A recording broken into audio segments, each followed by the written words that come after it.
ನಮ್ಮ ಪ್ರತಿನಿಧಿ ಪ್ರಮೋದ್ ಇದ್ದಾರೆ. ಪ್ರಮೋದ್ ಈಗ ಅಲ್ಲಿಂದ MP ಆದಂತವರು, ರಾಜ್ಯಸಭಾ ಸದಸ್ಯರಾಗಿದ್ದಂಥವರು. ಸೊ ಅಂತರ ಜೊತೆಗೆ ಮಾತಾಡಬೇಕು ಅಂತ ಕಾಯ್ತಾ ಇದ್ದಾರೆ. Pramod, over to you. Ranganath, ಸಾಕಷ್ಟು ದೊಡ್ಡ ಪ್ರಮಾಣದಲ್ಲಿ ಚರ್ಚೆ ಆಗ್ತಾ ಇದೆ. ಪ್ರಮುಖವಾಗಿ ಕರ್ನಾಟಕ, ಬೆಂಗಳೂರು ಅಥವಾ ಬಿಹಾರವನ್ನು ಕಂಪೇರ್ ಮಾಡ್ತಿದ್ದಾರೆ. ಅಫ್ಕೋರ್ಸ್ ಇಲ್ಲಿ ರಿಪೋರ್ಟ್ ಮಾಡಿದಂಥ ಸಂದರ್ಭದಲ್ಲಿ ರಂಗನಾಥ್ ಒಂದು ಹೇಳಬೇಕು, ಇಲ್ಲಿನ ಜನಸಂಖ್ಯೆಗೆ ಕಂಪೇರ್ ಮಾಡಿದ್ರೆ ಇಲ್ಲಿನ ಮೂಲಭೂತ ಸೌಕರ್ಯ ಇತ್ತೀಚೆಗೆ ತುಂಬ ಅಭಿವೃದ್ಧಿ ಆಗಿದೆ. 2019 ಬಂದಂಥ ರಿಪೋರ್ಟಿಂಗಲ್ಲೂ ಈಗಿನ ರಿಪೋರ್ಟಿಂಗ್ ಮಾಡುವಂಥ ಸಂದರ್ಭದಲ್ಲೂ ಇನ್ಫ್ರಾ ವೈಸ್ ಸಾಕಷ್ಟು ಡೆವಲಪ್ಮೆಂಟ್ ಆಗಿದೆ. ಬಹುಶಃ ನಿತೀಶ್ ಸರ್ಕಾರಕ್ಕೆ ಈ ರೀತಿಯಾದಂಥ ಮೈಕ್ರೋ ಮ್ಯಾನೇಜ್ಮೆಂಟ್ ಹಿಡಿದು ಮ್ಯಾಕ್ರೋ ಮ್ಯಾನೇಜ್ಮೆಂಟ್ ಕೂಡ ಹೆಲ್ಪ್ ಆಗಿದೆ ಅಂತ ಅನ್ಸುತ್ತೆ ರಂಗನಾಥ್. ಅದ್ರ ಜೊತೆಗೆ ನಮ್ಮ ಜೊತೆಗೆ ಈಗ ಮಾತನಾಡೋದಕ್ಕೆ JDU ಮುಖಂಡರು, ಕರ್ನಾಟಕದವರು ರಂಗನಾಥ್ ಅವರು, ವಿಶೇಷವಾಗಿ ಕನ್ನಡ ಕೂಡ ಮಾತಾಡ್ತಾರೆ. ನಮ್ಮ ಉಡುಪಿಯ ಜಿಲ್ಲೆಯವರು, ಆದರೆ ಬಿಹಾರದ ನೆಲದಲ್ಲಿ ರಾಜಕಾರಣ ಮಾಡ್ತಾ ಇದ್ದಾರೆ. ಬಿಹಾರದಲ್ಲಿ ನಿತೀಶ್ ಕುಮಾರ್ಗೆ ಅತ್ಯಾಪ್ತರು, ಜೊತೆಗೆ ರಾಜ್ಯಸಭಾ ಸದಸ್ಯರು ಕೂಡ ಆಗಿದ್ದವರು. ಅನಿಲ್ ಪ್ರಸಾದ್ ಹೆಗ್ಡೆ ಅವರು ನನ್ನ ಜೊತೆಗೆ ಜಾಯ್ನ್ ಆಗ್ತಿದ್ದಾರೆ ಅಂತ ಅವ್ರ ಜೊತೆಗೆ ಮಾತಾಡೋಣ. ಅನಿಲ್ ಪ್ರಸಾದ್ ಅವರೇ, ಮೊದಲದಾಗಿ ಕಾರ್ಯಕ್ರಮಕ್ಕೆ ಸ್ವಾಗತ. ದೂರದ ಕರ್ನಾಟಕದಿಂದ ಇಲ್ಲಿಗೆ ಬಂದು ರಾಜಕಾರಣ ಮಾಡಿರುವಂಥದ್ದು ಅಂದರೆ ಅದು ಜಾರ್ಜ್ ಫರ್ನಾಂಡಿಸ್ ಮಾತ್ರ. ಅದಾದ ಬಳಿಕ ನೀವು ಕೂಡ ಅವರ ಶಿಷ್ಯರಾಗಿ, ಅವರ ಬೆಂಬಲಿಗರಾಗಿ ಬಿಹಾರದ ನೆಲದಲ್ಲಿ, ಬುದ್ಧನ ನೆಲದಲ್ಲಿ ಈಗ JDU ಪರವಾಗಿ ರಾಜಕಾರಣ ಮಾಡ್ತಿದ್ರಿ. ಇವತ್ತಿನ ಚುನಾವಣೆ ಬಗ್ಗೆ ಮಾತಾಡಿದ್ರೆ ನಮ್ಮ ಸ್ಟುಡಿಯೋದಲ್ಲಿ ಆ್ಯಂಟಿ ಇನ್ಕಂಬೆನ್ಸಿ, ಪ್ರೋ ಇನ್ಕಂಬೆನ್ಸಿ ಬಗ್ಗೆ ದೊಡ್ಡ ಚರ್ಚೆ ಆಗ್ತಾ ಇದೆ ಸರ್. ಪ್ರಮುಖವಾಗಿ ದಕ್ಷಿಣ ಭಾರತದಲ್ಲಿ ತಮಿಳುನಾಡು ಬಿಟ್ಟರೆ, ಕೇರಳ ಬಿಟ್ಟರೆ ಅಲ್ಲಲ್ಲೂ ಮಾತ್ರ ರಿಪೀಟ್ ಆಗಿದೆ. ಅಂದರೆ ಆಂಧ್ರ ಪ್ರದೇಶಲ್ಲೂ ಕೆಲವೊಂದು ಸಾರಿ ರಿಪೀಟ್ ಆಗಿದೆ. ಆದರೆ ನಿರಂತರವಾಗಿ 20 ವರ್ಷ, 25 ವರ್ಷ, 30 ವರ್ಷ ಎಲ್ಲೋ ಜ್ಯೋತಿ ಬಸು ಅವರ ಹೆಸರು ಕೇಳ್ತಾ ಇದ್ವಿ. ಆದರೆ ಹಿಂದಿ ಹಾರ್ಟ್ಲ್ಯಾಂಡಲ್ಲಿ ಪದೇ ಪದೇ ಆಗ್ತದೆ. ಈಗ ಬಿಹಾರದಲ್ಲಿ ನಿತೀಶ್ ಕುಮಾರ್ ಅಂತ ನಾಯಕ ಮತ್ತೆ ಗೆದ್ದು ಬರೋದಕ್ಕೆ ಏನು ಕಾರಣ ಅಂತ ತಾವು ಭಾವಿಸ್ತೀರಿ? ತಮಗೆ ಮೊದಲನೇದಾಗಿ ನಿಮ್ಮ ವೀಕ್ಷಕರಿಗೆ ನಮಸ್ಕಾರ. ನಿತೀಶ್ ಕುಮಾರ್ ಅವರು 2005ನೇ ಇಸ್ವಿಯಲ್ಲಿ ಯಾವಾಗ ಅಧಿಕಾರ ಸ್ವೀಕಾರ ಮಾಡಿದರು, ಆ ಹೊತ್ತಿನಲ್ಲಿ ಬಿಹಾರ್ನಲ್ಲಿ ಮೂಲಭೂತ ವ್ಯವಸ್ಥೆ ಏನೂ ಇರಲಿಲ್ಲ. ಎಲ್ಲಿವರೆಗೆ ಅಂದರೆ ಎಲೆಕ್ಟ್ರಿಸಿಟಿ ಕೂಡ ಇಲ್ಲಿ ಇರಲಿಲ್ಲ. ದಿವಸಕ್ಕೆ 2 ಗಂಟೆ ಎಲೆಕ್ಟ್ರಿಸಿಟಿ ಬಂದರೆ ಜಾಸ್ತಿ ಸಿಕ್ಕಿದರೆ. ಇಲ್ಲಿ ಇಂಡಸ್ಟ್ರಿ ಏನಿದೆ ಅಂದರೆ ಕ್ರೈಮ್ದು ಇಂಡಸ್ಟ್ರಿ ಮಾತ್ರ ಇದ್ದದ್ದು. ನಿತೀಶ್ ಕುಮಾರ್ ಅವರಿಗೆ ದೊಡ್ಡ ಚಾಲೆಂಜ್ ಇತ್ತು ಆ ಹೊತ್ತಿನಲ್ಲಿ. ಅವರು ಮೊದಲನೇ ವರ್ಷನೇ 1 ಲಕ್ಷ ಕ್ರಿಮಿನಲ್ಗಳನ್ನು ಜೈಲಿಗೆ ಕಳಿಸಿದರು. ಇಲ್ಲಿ ಬಿಹಾರ್ನಲ್ಲಿ ಏನೇ ಡೆವಲಪ್ಮೆಂಟ್ ಆಗಬೇಕಾದ್ರೆ ಮೊದಲು ಕ್ರೈಮ್ ಕಂಟ್ರೋಲ್ ಆಗಬೇಕು. ಎಲ್ಲಿವರೆಗೆ ಅಂದರೆ ಜನರು ಮೋಟ್ರ್ ಸೈಕಲ್ ಖರೀದಿ ಮಾಡಲಿಕ್ಕೆ ಕೂಡ ಅವರಿಗೆ ಹೆದರಿಕೆ ಆಗ್ತಾಯಿತ್ತು. ಮೋಟ್ರ್ ಸೈಕಲ್ ಖರೀದಿ ಮಾಡಿದರೆ ಇವ್ರ ಹತ್ರ ಹಣ ಇದೆ ಅಂತ ಹೇಳಿ ಅವರನ್ನು ಕಿಡ್ನ್ಯಾಪ್ ಮಾಡೋದು, ಈ ಥರದ್ದು ಸಿಚುವೇಶನ್ ಇತ್ತು. ಆ ಹೊತ್ತಿನಲ್ಲಿ ನಿತೀಶ್ ಕುಮಾರ್ ಅವರು ಎಜುಕೇಷನ್, ಪ್ರೈಮರಿ ಎಜುಕೇಷನ್ ಆಗಲಿ, ಪ್ರೈಮರಿ ಹೆಲ್ತ್ ಸೆಂಟರ್ ಆಗಲಿ ಯಾವುದು ಕೂಡ ಫಂಕ್ಷನಿಂಗ್ ಸ್ಥಿತಿಯಲ್ಲಿ ಇರಲಿಲ್ಲ. ನಿತೀಶ್ ಕುಮಾರ್ ಅವರು ಮುಖ್ಯಮಂತ್ರಿ ಆದ ತಕ್ಷಣ ಅವರೇನು ಒಂದು ಸರ್ವೆ ಮಾಡಿಸಿದರು. ಆ ಸರ್ವೆಯಲ್ಲಿ ಕಂಡು ಬಂತು 25 ಲಕ್ಷ ಶಾಲೆಗೆ ಹೋಗುವ ವಯಸ್ಸಿನ ಮಕ್ಕಳು ಔಟ್ ಆಫ್ ಸ್ಕೂಲ್ ಇದ್ದರು. ಇವರು ತಕ್ಷಣ ಏನು, ಅದರಲ್ಲಿ ಕೂಡ ಮುಖ್ಯವಾಗಿ ಹೆಣ್ಮಕ್ಳು ಕಡಿಮೆ ಸ್ಕೂಲಿಗೆ ಹೋಗ್ತಾಯಿದ್ರು. ಅವರು ಅದಕ್ಕೋಸ್ಕರ ಬೈಸಿಕಲ್ ಯೋಜನೆ ಏನು ಶುರು ಮಾಡಿದರು. ಈ ಬೈಸಿಕಲ್ ಯೋಜನೆ ಇವತ್ತು ಹೆಣ್ಮಕ್ಳು ಬೈಸಿಕಲ್ಲು, ಈ ಮಹಿಳೆಯರು ಅಂದ ತಕ್ಷಣ ನೆನಪಾಯ್ತು. ಈ ಬಾರಿ ಇವತ್ತಿನ ಚುನಾವಣೆಯಲ್ಲಿ ಮಹಿಳೆಯರು ದೊಡ್ಡ ಪ್ರಮಾಣದಲ್ಲಿ ವೋಟ್ ಹಾಕಿದ್ದಾರೆ. ಅತಿ ದೊಡ್ಡ ಪ್ರಮಾಣದಲ್ಲಿ ಅವರು ಕೂಡ ವೋಟ್ ಹಾಕಿದ್ದಾರೆ. ನಾವು ರಿಪೋರ್ಟಿಂಗ್ ಮಾಡ್ತಾ ಇರುವಂಥ ಸಂದರ್ಭ ಪ್ರಮುಖವಾಗಿ ಕಿಶನ್ಗಂಜ್ ಅಂತ ಪ್ರದೇಶದಲ್ಲೂ ಕೂಡ ಸಂಜೆ 6 ಗಂಟೆ ಆದರೂ ಕೂಡ ಕ್ಯೂವಲ್ಲಿ ನಿಂತ್ಕೊಂಡಿದ್ರು. ಈ ಆ್ಯಂಟಿ ಇನ್ಕಂಬೆನ್ಸಿ, ಪ್ರೋ ಇನ್ಕಂಬೆನ್ಸಿ ಆಗೋದಕ್ಕೆ ನೀವು ಕೊಟ್ಟಿರುವಂಥ ಜೀವಿಕಾದಿ ಇರ್ಬೋದು ಅಥವಾ ಮಹಿಳೆಯರು ದೊಡ್ಡ ಪ್ರಮಾಣದಲ್ಲಿ ಕೈ ಹಿಡಿದಿರೋದು ಕಾರಣ ಈ ಬಾರಿಯ ಎಲೆಕ್ಷನ್ಸ್ ಬಗ್ಗೆ. ಯಾಕೆಂದರೆ ನಿತೀಶ್ ಕುಮಾರ್ ಮೊದಲ ಬಾರಿ ಚುನಾವಣೆ ಗೆದ್ದಾಗಲೂ ಕೂಡ ಇಷ್ಟೊಂದು ದೊಡ್ಡ ಪ್ರಮಾಣದ ಮಾರ್ಜಿನ್ಗಳನ್ನು ಬಂದಿರಲಿಲ್ಲ. 3 ಸಾರಿ ಗೆದ್ದಾಗಲೂ ಕೂಡ ಈ ರೀತಿ ಎಕ್ಸ್ಪೆಕ್ಟ್, ಲಾಸ್ಟ್ ಟೈಮ್ ಅಂತೂ ನೆಕ್ ಟು ನೆಕ್ ಇತ್ತು. ಈ ಬಾರಿ ಇಷ್ಟು ದೊಡ್ಡ ಪ್ರಮಾಣದಲ್ಲಿ ಬರ್ತಾ ಇದೆ ಅಂದರೆ ಅದು ಬಹುಶಃ ಯಾವುದದು ಮ್ಯಾಜಿಕ್ ಫಾರ್ಮುಲಾ, ಮ್ಯಾಜಿಕ್ ಸೂತ್ರ? 20 ವರ್ಷದಿಂದ ನಿತೀಶ್ ಕುಮಾರ್ ಅವರು ಸಮಾಜದ ಎಲ್ಲ ವರ್ಗದ ಜನರಿಗೆ ಬೆನಿಫಿಟ್ ಆಗುವಾಗೆ ಏನೋ ಸ್ಕೀಮ್ಸ್ ಏನೋ ಹಾಕಿಕೊಂಡಿದ್ದಾರೆ. ಅದರದ್ದು ಭಾಳಷ್ಟು ಈಗ ಫಲ ಬರಲಿಕ್ಕೆ ಶುರುವಾಗಿದೆ. ಇದು ಜನರಿಗೆ ಮನವರಿಕೆ ಆಗಿದೆ. ಮುಖ್ಯವಾಗಿ ದೇಶದಲ್ಲಿ ಎಲ್ಲ ರಾಜನೀತಿ ಪೊಲಿಟಿಕಲ್ ಪಾರ್ಟೀಸ್ನವರು ಮಹಿಳೆಯರದ್ದು ಸಶಕ್ತೀಕರಣ, ಹಿಂದುಳಿದರ ಸಶಕ್ತೀಕರಣ, ದಲಿತರ ಸಶಕ್ತೀಕರಣ, ಅಲ್ಪಸಂಖ್ಯಾತರ ಸಶಕ್ತೀಕರಣ, ಎಂಪ್ಲಾಯ್ಮೆಂಟ್ ಜನರೇಷನ್ನು, ಪರಿಸರ ಇದೆಲ್ಲವನ್ನು ಏನು ಮಾತಾಡ್ತಾರೆ. ಇದೆಲ್ಲ ವಿಷಯವನ್ನು ನಿತೀಶ್ ಕುಮಾರ್ ಅವರು ಇಂಪ್ಲಿಮೆಂಟ್ ಮಾಡಿ ತೋರಿಸಿಕೊಟ್ಟಿದ್ದಾರೆ.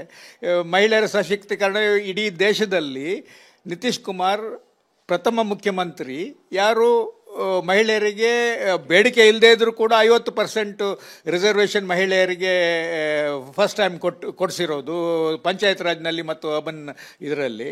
ಅದೇ ರೀತಿಯಲ್ಲಿ ಆ ಕಾಲದಿಂದಲೂ ಕೂಡ ಅವರು ಏನು ಸೆಲ್ಫ್ ಹೆಲ್ಪ್ ಗ್ರೂಪನ್ನು ಅವರು ಪರ್ಸನಲ್ ಆಗಿ ಮಾನಿಟರ್ ಮಾಡಿ ಕಲ್ಟಿವೇಟ್ ಮಾಡ್ಕೊಂಡು ಬಂದಿದ್ದರು.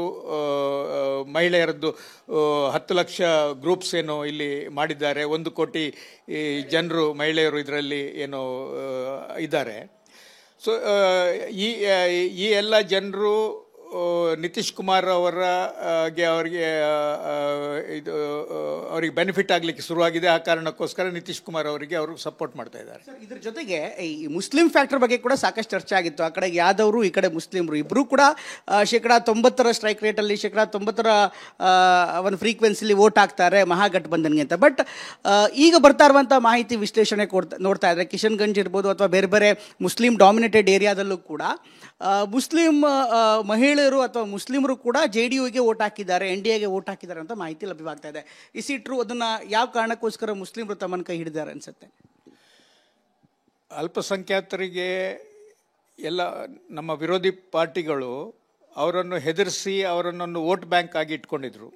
ನಿತೀಶ್ ಕುಮಾರ್ ಅವರು ಯಾವಾಗ ಜನತಾದಳದಲ್ಲಿ ನಿತೀಶ್ ಕುಮಾರ್ ಅವರು, ಜಾರ್ಜ್ ಫರ್ನಾಂಡಿಸ್ ಎಲ್ಲ ಇದ್ದರು, ಆ ಹೊತ್ತಿನಲ್ಲಿ 90ನೇ ಇಸ್ವಿಯ ನಾನು ಮಾತಾಡೋದು, ಆ ಹೊತ್ತಿನಲ್ಲಿ ನಮ್ಮದೇ ಪಾರ್ಟಿಯ ಮುಖ್ಯಮಂತ್ರಿ ಲಾಲು ಪ್ರಸಾದ್ ಯಾದವ್ ಅವರು ಏನು 89 ಅಕ್ಟೋಬರ್ನಲ್ಲಿ ಏನು ಬಾಗಲ್ಪುರ್ ರಯಾಟ್ಸ್ ಏನಾಗಿತ್ತು, ಅಲ್ಲಿ 1,000 ಜನರ ಹತ್ಯೆ ಆಗಿತ್ತು. ಆ ವಿಷಯದಲ್ಲಿ ಯಾರು ಏನು ಕಮ್ಯುನಲ್ ರಯಾಟ್ಸ್ನಲ್ಲಿ ಯಾರು ವಿಕ್ಟಿಮ್ಸ್ ಇದ್ದರು ಅವರಿಗೆ ನ್ಯಾಯ ಕೊಡಿಸಿರಲಿಲ್ಲ.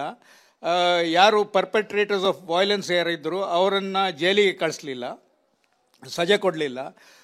ನಿತೀಶ್ ನಾವು ಜನತಾದಳದಿಂದ ಹೊರಗಡೆ ಬರುವ 2-3 ವಿಷಯ ಇಂಪಾರ್ಟೆಂಟ್ ಇಶ್ಯೂಸ್ನಲ್ಲಿ ಇದು ಕೂಡ ಒಂದಿತ್ತು. ಒಂದು ಬಿಹಾರದಲ್ಲಿ ಭ್ರಷ್ಟಾಚಾರ, ಬಿಹಾರದಲ್ಲಿ ಲಾ ಆ್ಯಂಡ್ ಆರ್ಡರ್ ಪ್ರಾಬ್ಲಮ್ಮು, ಮತ್ತು ಬಾಗಲ್ಪುರ್ ರಯಾಟ್ಸ್ನಲ್ಲಿ ಏನು ಅಲ್ಪಸಂಖ್ಯಾತರಿಗೆ ಏನು ನ್ಯಾಯ ಕೊಡಲಿಲ್ಲ ಅಂತೇಳಿ ಈ ವಿಷಯಗಳನ್ನು ತಗೊಂಡು ನಾವು ಹೊರಗಡೆ ನಿತೀಶ್ ಕುಮಾರ್ ಅವರು ಹೊರಗಡೆ ಬಂದದ್ದು.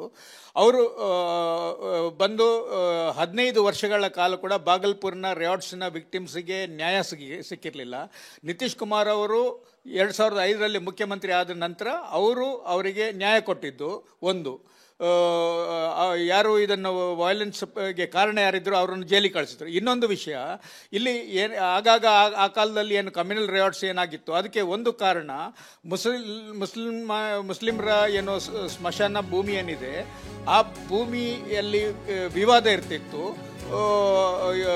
ಬೇರೆ ಜನರು ಅಲ್ಲಿ ಬಂದು ಅದನ್ನು ಕಬ್ಜಾ ಮಾಡೋದು ಈ ಥರದೆಲ್ಲ ಇತ್ತು.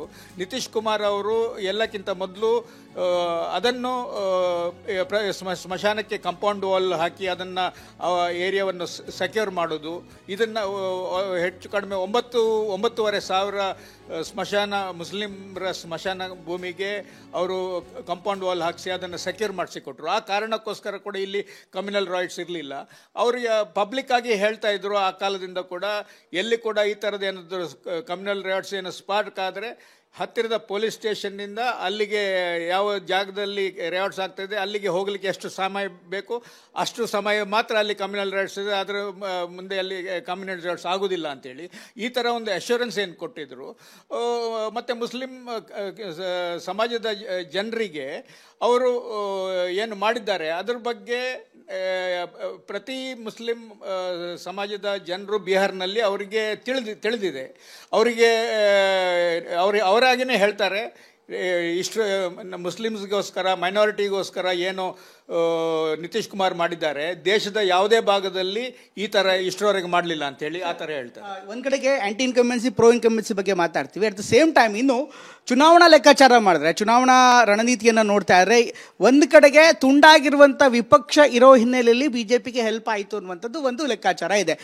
RJD ಸಂಪೂರ್ಣವಾಗಿ ಆ ಮನೆ ಸರಿ ಇರಲಿಲ್ಲ. ತೇಜ್ ಪ್ರತಾಪ್ ಪಕ್ಷದಿಂದ ಹೊರಗಡೆ ಹೋಗಿ ಪ್ರತ್ಯೇಕವಾಗಿ ಮಾಡಿದ್ರು. ಕಾಂಗ್ರೆಸ್ ಸರಿಯಾದಂಥ ರೀತಿಯಲ್ಲಿ ಟಿಕೆಟ್ ಹಂಚಿಕೆ ಮಾಡೋದ್ರಲ್ಲಿ ಸಮಸ್ಯೆ ಆಯಿತು. VIP ಪಕ್ಷ ನಿಮ್ಮ ಜೊತೆಗಿದ್ರು ಕೂಡ ಅಲ್ಲೋಯ್ತು, ಸರಿಯಾದಂಥ ಸಿಂಕ್ರನೈಸ್ ಆಗಿಲ್ಲ. ಜೊತೆಗೆ ಪ್ರಶಾಂತ್ ಕಿಶೋರ್ ಬಂದರು. ಹೀಗಾಗಿ ನಿಮ್ಮ ವಿರೋಧಿ ಮತಗಳು ಅಥವಾ ನಿಮ್ಮಿಂದ ಯಾರು ಎಕ್ಸ್ಪೆಕ್ಟ್ ಮಾಡ್ತಾ ಇದ್ರು ವಿರೋಧಕ್ಕೆ, ಪ್ರಬಲ ನಾಯಕತ್ವಕ್ಕೆ, ಅವರ ಮತಗಳು ವಿಭಜನೆ ಆಗಿದ್ದು ನಿಮಗೆ ಸಹಾಯ ಆಯಿತು ಅನ್ನುವಂಥದ್ದು ಒಂದು ವಿಶ್ಲೇಷಣೆ ಇದೆ. ಇದು ಸರಿ ಅಲ್ವಾ? ನನ್ನ ಮನಸ್ಸಿಗೆ, ನನ್ನ ಅನುಭವದ ಪ್ರಕಾರ ನಿತೀಶ್ ಕುಮಾರ್ ಅವರು 20 ವರ್ಷದಿಂದ ಸತತವಾಗಿ ಏನು ಎಲ್ಲ ಸಮಾಜದ ಜನರಿಗೆ ಏನು ಕೆಲಸ ಮಾಡ್ತಾ ಇದ್ದಾರೆ ಅದು ಮುಖ್ಯ. ನಿಮಗೆ ನಾನು ಒಂದು ವಿಷಯ ಹೇಳಲಿಲ್ಲ, ದೇಶದಲ್ಲಿ ಯಾವುದೇ ಭಾಗದಲ್ಲಿ ಜನರು ತಮ್ಮ ವಿರೋಧಿಗಳನ್ನು ವಿರೋಧ ಮಾತಾಡುವಾಗ ಮಹಾತ್ಮ ಗಾಂಧಿಯ ಫೋಟೋವನ್ನು ಇಟ್ಕೊಂಡು, ಅವರ ಫೋಟೋ ಇಟ್ಕೊಂಡು ಧರಣಿ ಮಾಡೋದು, ಇನ್ನೊಬ್ಬರನ್ನು ವಿರೋಧ ಮಾಡೋದು ಇರ್ತದೆ. ಇಲ್ಲಿ ನಿತೀಶ್ ಕುಮಾರ್ ಅವರು ಚಂಪಾರಣ್ ಸತ್ಯಾಗ್ರಹದ, ಮಹಾತ್ಮ ಗಾಂಧಿಯ ಚಂಪಾರಣ್ ಸತ್ಯಾಗ್ರಹದ 100ನೇ ವರ್ಷದ ಸಮಯದಲ್ಲಿ ಬೇಡಿಕೆ ಇಲ್ಲದಿದ್ದರೂ ಕೂಡ ಮದ್ಯ ನಿಷೇಧ ಅವರೇನು ಮಾಡಿದರು, ಅವರು ಇದ್ರ ಬಗ್ಗೆ ಭಾಳಷ್ಟು ಜನ, ಪುರುಷರಲ್ಲಿ ಭಾಳಷ್ಟು ಜನ ಇದನ್ನು ಏನು ವಿರೋಧ ಮಾಡಿದರು.